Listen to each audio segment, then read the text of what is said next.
When words fail, music speaks. Hans Christian Andersen. My name is Hayden Langworthy, and today I will be presenting my score analysis on For the Beauty of the Earth and Praise to the Lord the Almighty. For Praise to the Lord the Almighty, I circled a couple different inversions in the treble clef and the bass clef and identified the distance between them and whether or not they are major and minor.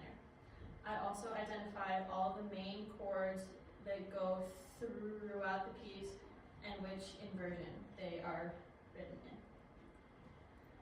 Similar to the previous piece, I identified a few inversions for the certain chords and a couple different intervals and whether they are major or minor.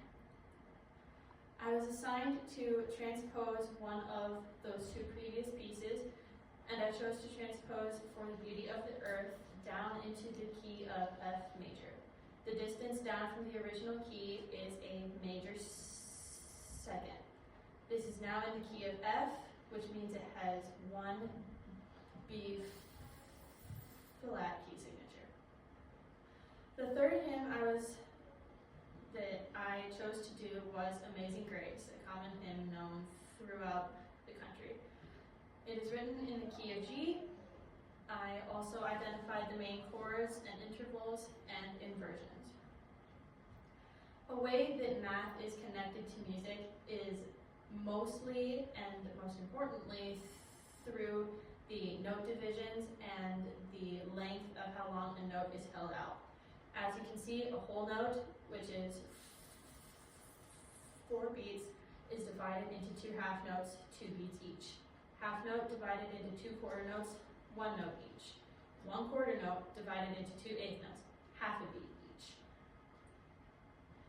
A way that music is used in the church can be expressed through worshiping our Lord.